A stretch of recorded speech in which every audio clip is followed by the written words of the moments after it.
Saudações, segundo ano A de matemática. A gente está aqui mais uma vez, né, para mais uma videoaula de correção das atividades.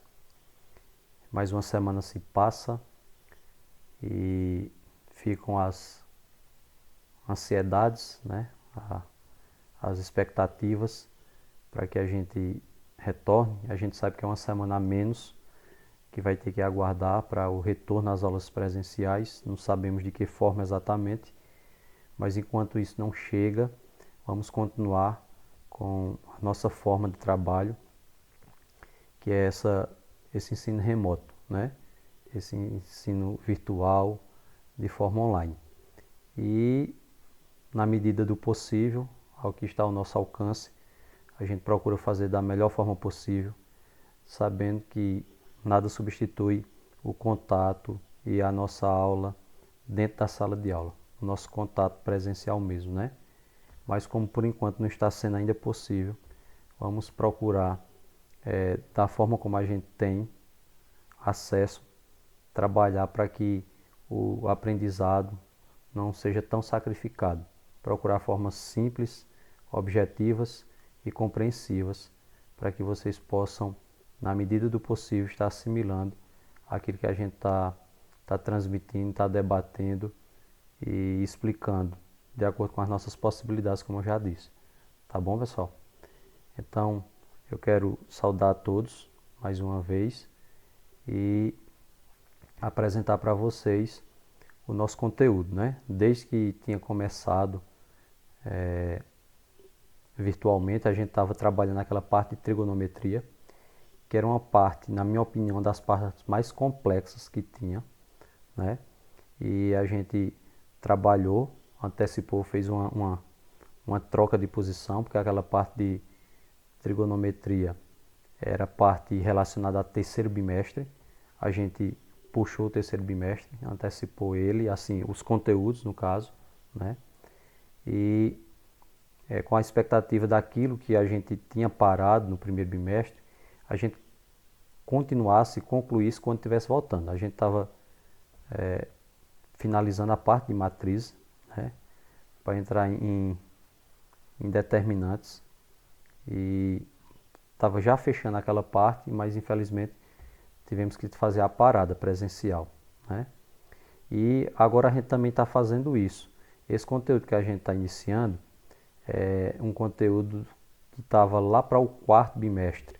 Então a gente está vendo essa parte e deixando o finalzinho do primeiro e o que seria do segundo para mais adiante, né? Se já tivermos retornado presencialmente, a gente vai dar continuidade com a conclusão do primeiro e depois vendo o que seria do segundo bimestre, tá bom? A gente está entrando agora no que no nosso conteúdo programático está relacionado ao quarto bimestre. Vai ver tudo mesmo, né? A gente só está trocando assim as posições, porque acredito que o que é mais complicado e precisa de explicações mais presenciais, a gente está deixando para frente com a esperança de voltar, né? Que a gente torce para voltar. Caso ainda não tenha voltado, aí a gente tem que ver. Mas o quanto antes a gente, o quanto mais para frente a gente puder deixar, porque ele precisa de explicações mais detalhadas, mais minuciosas, né? Tá bom? Pois bem, pessoal, esse começo aqui de análise combinatória e permutação simples, vocês bem sabem, pelo que vocês viram e responderam na atividade, que realmente é simples, né? É um cálculo simples.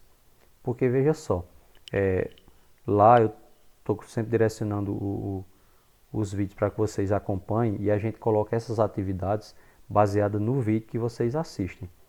Então eu peço assim encarecidamente que vocês não apenas peguem a atividade e já tentem respondê-la, se baseiem no vídeo, porque é pelo vídeo, pelos vídeos que eu envio para vocês, que a gente formula as questões, muitas vezes quase idênticas, mudando alguns valores, né, as que tem cálculo, né? Então é importante demais que vocês assistam o vídeo que vai junto da atividade, né? O que a gente manda geralmente na sexta-feira, tá bom? Assistam o vídeo e vejam os exemplos que estão sendo resolvidos e explicados, que a gente coloca exemplos muito semelhantes, muito praticamente a mesma coisa, tá bom? só com valores diferentes, como eu falei. Pois bem, um comentário bem rapidinho. Essa parte de análise combinatória, ela vem junto com probabilidade também, mas especificamente a parte de análise combinatória, ela se divide principalmente em 3 partes, né? Que é a parte da permutação, a parte dos arranjos e a parte da combinação, né? Então, permutação, arranjos e combinação. A gente vê uma de cada parte. Vocês viram a parte da permutação. Eu acredito que vocês vão concordar comigo que é fácil, é simples, né? Algum detalhe ou outro, mas a forma de calcular o desenvolvimento são coisas simples, praticamente só com multiplicação e divisão, 4 operações no máximo, né? Então, a gente vai separar da seguinte maneira. Ver permutação, né? A gente vai ver permutação que tem a simples e tem a permutação com repetição. Vai ser o que a gente vai apresentar como próximo material, tá bom? E depois a gente passa para arranjo e combinação. Ver um pouquinho também de probabilidade, tá certo? Essa parte da análise combinatória, ela se divide nas 3 partes, como eu falei. Permutação, arranjos e combinação. E aí a gente vê um pouquinho de probabilidade e vai dando seguimento nos conteúdos, tá bom? Eu estou me baseando aqui também em mais ou menos quantas videoaulas a gente vai precisar para cada coisa, de forma que a gente resuma, mas não prejudique a explicação, né? A gente coloca menos questões e explore mais a explicação, tá bom? Mas estou fazendo de uma forma aqui para que o nosso conteúdo programático ele seja contemplado, né? Não fique nada faltando assim, e se tiver que faltar, que não seja muita coisa, né? Esse é o nosso objetivo, tá bom? Mas realmente o conteúdo é simples, eu acho que a gente deve aproveitar bastante aí, que a gente já enfrentou coisa mais complicada com trigonometria, né? Trigonometria já puxou mais pela gente, tá bom? Então, rapidinho, a correção hoje a gente apresentou aí, se eu não me engano, 4 questões para baseado naquilo que foi explicado também nos vídeos que acompanharam a atividade, e realmente é muito simples, né? Bem fácil mesmo. Então vamos lá, vamos para as correções. Mas antes das correções tem a questão desafio. A questão desafio que sempre fica no final da videoaula, e eu parabenizo sempre a turma, né? Até agora é a turma que vem com 100%, todos os desafios teve participação, pouco ou muito mais teve, e mais uma vez não decepcionaram. Algumas pessoas participaram, né? Vamos incentivar para mais pessoas participar ainda, porque independente se a gente está certo ou erra, ou a gente vai responder primeiro do que o outro, o importante é que a gente, com esse desafio, a gente está aguçando a nossa interpretação, né? O nosso raciocínio lógico, é mais puxando para o raciocínio lógico nosso, tá bom? Então vamos relembrar o desafio, né? Antes da gente fazer a correção da atividade, certo? Bora lá. Só relembrando aí, né? Primeiro vamos dizer se houve participação. Como eu disse, houve participação, com certeza. E são participações rápidas, né? Pessoas que participam ligeiro. Isso é muito importante. Primeiro, houve as participações, a gente quer parabenizar todo mundo. E vamos divulgar se houve ou não houve quem recebeu essa imagem aí, né? Como vencedor do desafio. Vamos lá. O vencedor ou a vencedora do desafio é um vencedor novato ou novata, né? Brincadeira. Esse mês, novato esse mês, né? Nesse mês que a gente está iniciando o mês de julho. Quem venceu o desafio foi o nosso amigo Ivan Derlan, né? Ele já tem uma coleção dessas imagens aí. Parabenizo a turma. Eu só sinto falta assim, de mais pessoas participarem, né? Mas as pessoas participam do desafio, opinam, explicam tudo direitinho. Só que pelo nosso combinado, só recebe essa imagem aí quem for a primeira pessoa a participar, né? E responder certo, tá bom? Mas a gente quer que mais pessoas possam participar desse desse momento aí, tá bom? Então, parabéns mais uma vez, Ivanderlan, e a todos os outros que participaram. Acompanhe a explicação da aula, toda direitinho, porque é importante vocês verem se acertaram ou não, né? Que isso aí vai ser importante na volta para que a gente possa explorar isso de forma avaliativa, tá bom? Esses conteúdos que a gente está vendo de forma remota, aqui online. Pronto, pois bem, vamos relembrar o desafio, porque algumas pessoas que não participaram, porque não entenderam, ou alguém que não estava sabendo do desafio, só para a gente relembrar aí e dizer qual seria a resposta certa. Bora lá. Só relembrando o nosso desafio, pessoal. O desafio era esse aí, ó. Não sei quem lá, Loves, que nosso amigo, de vez em quando ele está aparecendo aí para nos auxiliar, né? Pretende chegar a uma parte no meio de uma piscina. Parte essa que está distante 8 metros da borda. Ele possui 2 pedaços de madeiras que medem 7 metros cada um. Pergunta-se, como pode chegar a essa parte central, já que não sabe nadar? Então, acho que deu para entender, era simples. Aqui, ó, tem essa parte que ele quer chegar aqui, só que a distância da borda para cá é de 8 metros. E ele tem dois pedaços de madeira, só que cada um mede 7 metros, né? E ele não pode cortar, ele não pode emendar nenhum, assim, danificando. De que maneira ele podia chegar lá ao centro?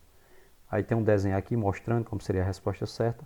Fica mais fácil para a gente entender, tá bom? Então eu vou apresentar ele aqui. A maneira de resolução, essa aqui, ó, tá bom? Ele pegaria uma das madeiras e colocaria em um dos 4 cantos da piscina. A gente colocou nesse aqui, vai ficar melhor visualizar. Colocaria a madeira até um certo ponto que ela coubesse na diagonal, né?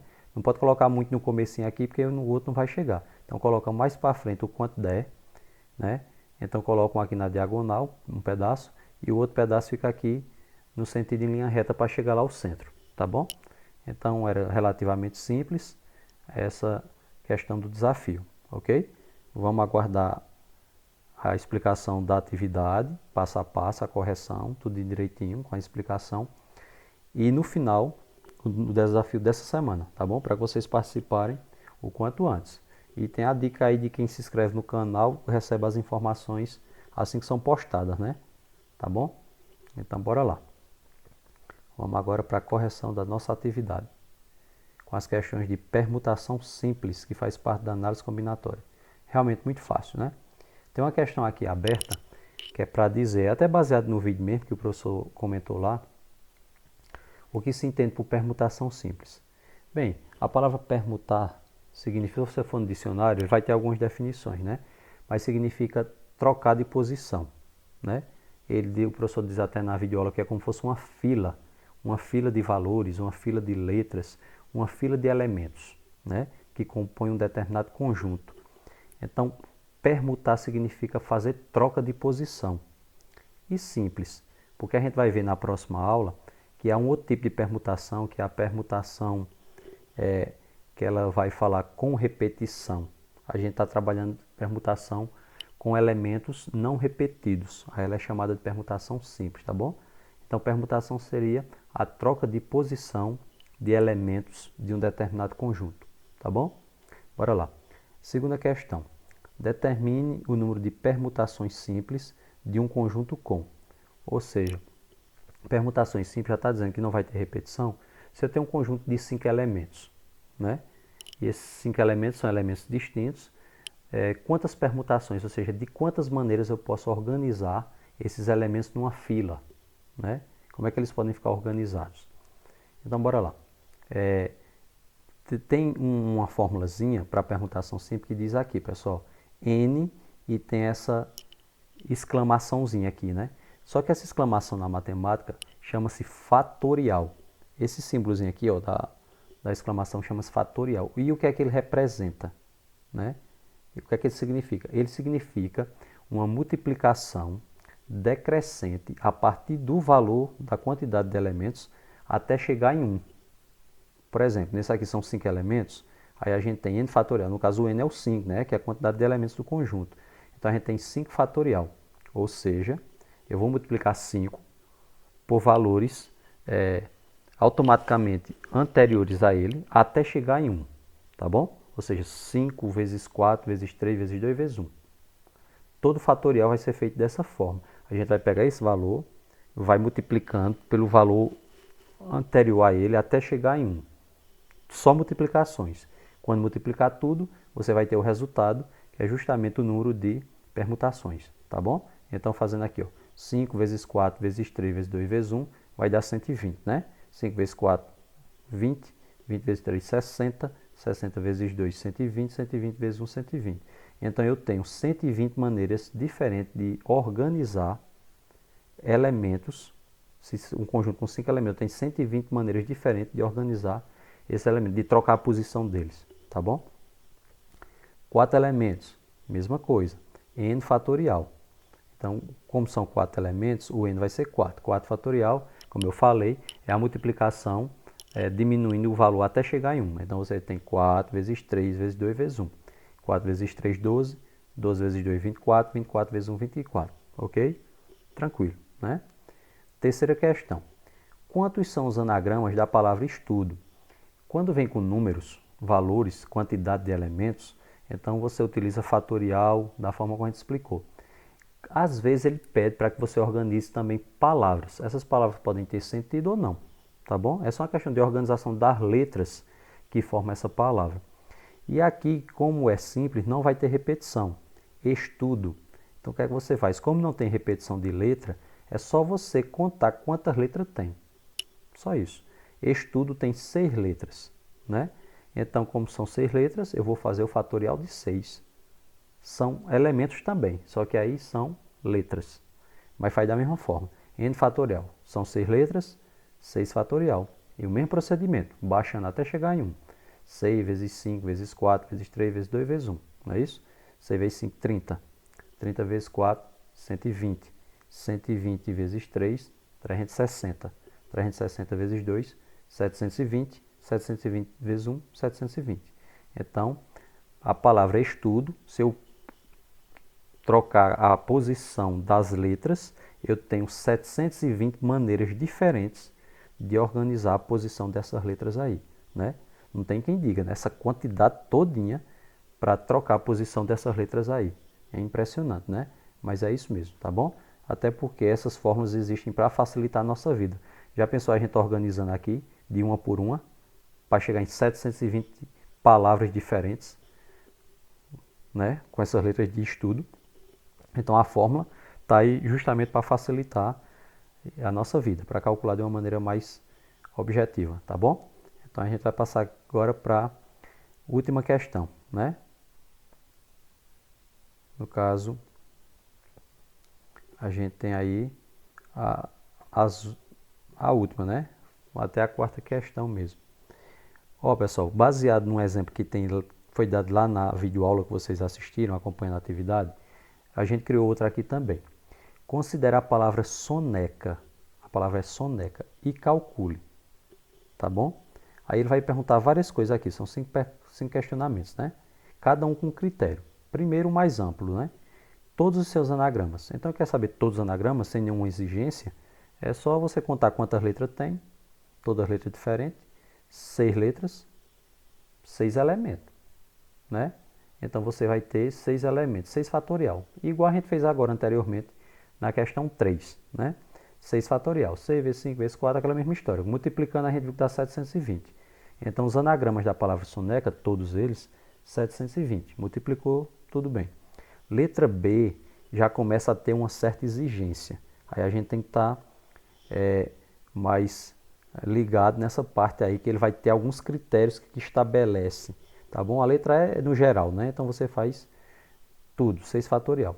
Agora, pessoal, olha a exigência que ele cobra na letra B. Seus anagramas que iniciam com A. Ou seja, só vai ser aceito palavras que eu iniciar com a letra A. A letra A tem que estar no começo, não pode ser outra, entendeu? Então, se a letra A tem que estar no começo, ela vai ser fixa aí. Ela não vai poder trocar a posição dela. Então, ela vai estar aqui no começo, fixo. Agora, as outras 5 letras podem trocar de posição, porque ele não fala nada. O único critério que ele quer, né, é que o A esteja no começo, seja a primeira letra. Inicie por A. Agora, as outras ele não fala nada. As outras podem trocar de posição. Então, o que é que acontece? Essa aqui é fixa, então ela não vai poder sair daí. Agora as outras vão poder mexer. Então, as outras que podem mudar de posição é que vão ser contadas como o fatorial, porque o A não vai poder trocar, tem que estar aí, né? Então, as outras 5 eu vou poder trocar a posição delas. Então, eu vou ter 5 elementos aqui que podem ser trocados a posição. Então, eu vou ter só um 5 fatorial, porque o A não pode, né? O A tem que estar fixo lá na primeira posição. Então, a gente vai ter aqui 5 elementos que podem trocar a posição, 5 fatorial. Mesma coisa, 5 vezes 4 vezes 3 vezes 2 vezes 1, que multiplicando tudo vai dar 120. Tá vendo? Tá vendo como diminui, ó? Né? Quando são todas que podem trocar de posição, dá 720. Quando o A está fixo na primeira posição e só as outras podem trocar de lugar, eu vou ter 120 maneiras, ok? Letra C. Muito importante a B, que ela vai ser a base para a gente fazer a C. Na C ele diz assim, ó, seus anagramas que terminam com vogal. Terminam com vogal. A gente está vendo aqui que a palavra soneca é formada por vogais e por consoantes. Tem que terminar com vogal, viu, pessoal? A última letra tem que ser uma vogal. Então, as vogais são O, E e A. O, E e A. Então, terminando com o O tem que estar aqui fixo no final, né? Terminando com E, o E tem que estar fixo no final, não pode estar em outro lugar. E terminando com A, o A fica fixo aqui. Se o O fica fixo aqui, as outras 5 letras podem trocar a posição de qualquer jeito, porque ele não faz nenhuma exigência em relação a isso, né? A única coisa que ele exige é que a última tem que ser uma vogal. Então pode ser O, pode ser E e pode ser A. Então, se for o O, a última letra, sobram 5 letras que podem mudar de posição, que vai ser 5 fatorial, porque essas podem mudar de posição, mas o O não pode, ele tem que estar aí fixo, né? Então a gente vai ter 5 que podem mudar de posição, fica 5 fatorial. Então, multiplicando tudo dá 120. E a mesma coisa vai acontecer para as outras duas letras, né? Porque se o E ficar fixo, vai ter 5 letras que podem mudar de posição, vai dar 120. Se o A ficar fixo, mesma coisa. Então, eu tenho 120 para o O no final, 120 para o E no final e 120 para o A no final.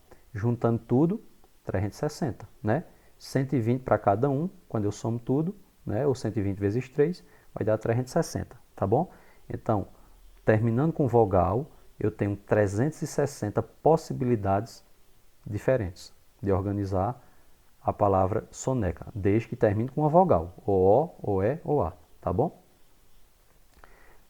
Letra D. Seus anagramas cujas consoantes estejam juntas, numa mesma ordem. Olha o critério que ele quer aqui. Ele quer as três consoantes, são 3 consoantes, né, pessoal? S, N, C. Ele quer essas 3 consoantes juntas, na mesma ordem. Eu não posso pegar as consoantes e mesmo junto trocar a posição delas não, viu? Porque está dizendo aqui, numa mesma ordem. Quer dizer, a sequência dessas consoantes não pode ser trocada. Então eu peguei aqui, por exemplo, SNC, tá bom? SNC. Então se eu digo, pronto, a ordem que eu quero é essa, tá bom? Eu estabeleci a ordem que eu quero.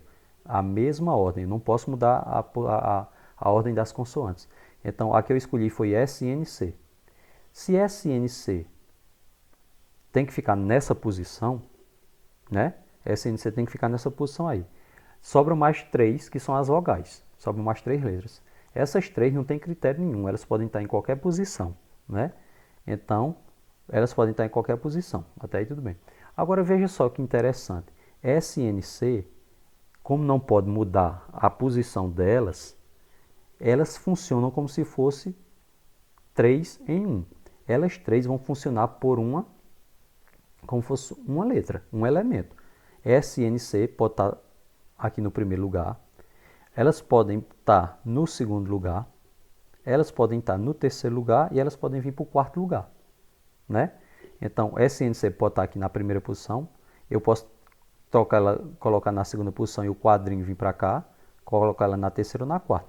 Então, o SNC, essas letras, essas consoantes, elas não podem trocar a posição entre elas 3, mas elas juntas podem ficar na primeira posição, na segunda, na terceira e na quarta. Então, aqui eu tenho 4 elementos. SNC, que tem que ficar junto, e mais 3 vogais. Então, são 4 elementos que podem trocar de posição entre si, só não as consoantes que podem trocar entre elas, a posição entre elas. Agora, SNC pode mudar de posição desde que as consoantes permaneçam juntas, entenderam? Então a gente tem 4 elementos aqui, ó, tá bom? SNC representa um elemento que pode ficar na primeira, segunda, terceira ou quarta posição, e cada quadrinho desse representa uma vogal que também pode mudar de posição, ok? Então são 4 elementos, 4 fatorial. 4 vezes 3 vezes 2 vezes 1, que vai dar 24, ok? Foi mais estranho um pouquinho, né? Mas essa é a explicação, viu? E letra E. É quase a mesma coisa. Quais são os seus anagramas cujas consoantes estejam juntas? Pronto. Aqui ele não disse que tem que ser na mesma ordem. Aqui só dava certo SNC, que a gente combinou, né? Mas nessa letra E, as consoantes podem estar juntas em qualquer ordem, já que ele não determinou que tem que ser numa mesma ordem. Ele não estabeleceu, ele não exigiu isso, né? Então as consoantes podem estar juntas, mas em qualquer ordem. Então, como é que elas podem estar juntas em qualquer ordem? Eu vi que com SNC, que foi o exemplo que a gente usou na letra D, eu tenho 24 possibilidades. Mas nessa letra E, eu posso organizar essas consoantes, elas 3, em qualquer posição. Então, SNC não são 3 consoantes, então 3 fatoriais. Vai dar 3 fatorial. Vai dar 6 possibilidades. Quer ver? Eu coloquei aqui até para a gente entender melhor. Ó, com as letras, com as consoantes SNC, quantas maneiras diferentes eu posso organizá-la? Trocando a posição. SNC, SCN, NSC, NCS, CSN e CNS, né? Confirmando que são realmente 6 maneiras diferentes que eu posso organizar a posição, né? Então, 6 maneiras diferentes que eu posso organizar a posição e cada uma, junto com as vogais, dá 24 maneiras, então é só pegar 6 maneiras, que é das consoantes, vezes 24 que eu tenho, né? Por exemplo, SNC, com mais 3 consoantes, com mais 3 vogais, desculpe, dá 24 maneiras. Aí aqui no lugar de SNC eu já boto SCN, vai dar mais 24, né? Então eu vou ter 24 para cada uma, multiplicado por 6 possibilidades só das consoantes, né? Então vai dar 6 vezes 24, 144. Perceba, pessoal, que na letra D ele exige que as consoantes têm que estar na mesma ordem. Eu não posso trocar a posição das consoantes. Na letra E, ele não fala nada. Então, subtende-se que eu posso mexer na posição das consoantes. Tá bom? Ok? Espero que vocês tenham entendido. O assunto é fácil, comparado aos outros que a gente tem estudado, né? Isso é importante para que quando a gente retorne, tenha as partes avaliativas, possamos estar compreendendo bem tudo que está sendo explicado aqui. Tá bom? Qualquer coisa, volta o vídeo, vê mais detalhadamente. Se mesmo assim não conseguir entender, entre em contato comigo para que a gente possa explicar melhor. Tá bom? A gente vai apresentar o desafio para vocês, né? E depois do desafio a gente faz o encerramento, mas eu quero desde já agradecer e dizer que no nosso próximo material, que vai ser nessa sexta-feira postado no grupo, é importante que vocês acompanhem o grupo, como eu já sempre venho falando. Esse próximo material vamos ver a outra parte de permutação, que é a permutação com repetição, né? Ou seja, quando tem elementos repetidos. A gente viu até agora a permutação que não tem repetição de elemento. E vamos ver nessa próxima videoaula o material de permutação com repetição, tá bom? Faço um apelo para que a gente possa olhar a nossa agenda. O material está sempre indo para vocês na sexta. E era até a quarta o prazo. Eu botei mais um pouquinho, até a quinta do meio-dia, porque a quinta à tarde eu tenho que passar esse acompanhamento para a escola, né? Então eu peço que vocês tentem cumprir esse prazo. Eu sei que tem muita coisa, tem muita tarefa, muita atividade, sei disso, pessoal. Dificuldade de internet, de acesso, de aparelho. Procurem me comunicar antes para que a gente possa colocar essas observações, né? E vamos se comunicando, que a gente se comunicando fica tudo melhor, tanto para vocês quanto para mim, tá bom? Agora procurem cumprir o prazo, a gente não está colocando tantas questões assim, né? O assunto também é fácil, então organiza o tempinho, que se vocês organizarem aí, fizerem um planejamento, dá para vocês atender todos os professores, todas as atividades ao longo da semana, tá bom? Então, recebe o material na sexta e tem até a outra quinta, né, uma semana praticamente, meio-dia, para poder enviar para mim, tá bom? E se tiver dúvida, já sabe. Dá uma olhadinha no vídeo novamente, se mesmo assim continuar a dúvida, pode entrar em contato comigo, tá bom? Vamos agora escutar, ver o nosso desafio, né? O desafio é num vídeo que eu trago, fica melhor da gente acompanhar toda a explicação desse desafio, a questão do desafio dessa semana, tá bom? Vamos escutar com atenção aí. Um colar roubado. A senhora Smith foi à polícia denunciar que seu colar vintage estava desaparecido. Ela estava extremamente chateada. Quando os policiais chegaram à sua casa, ficaram surpresos ao não encontrar sinais de invasão. Não havia fechaduras arrombadas nem portas forçadas. Só o que indicava que algo estava errado era uma janela quebrada. Mas o interior do apartamento contou outra história. Havia uma bagunça enorme na casa e pegadas sujas por todo o piso. Surpreendentemente, no dia seguinte, a senhora Smith foi presa por fraude. Por quê?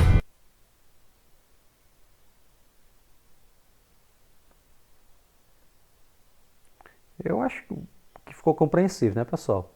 Mas vocês entenderam direitinho o desafio?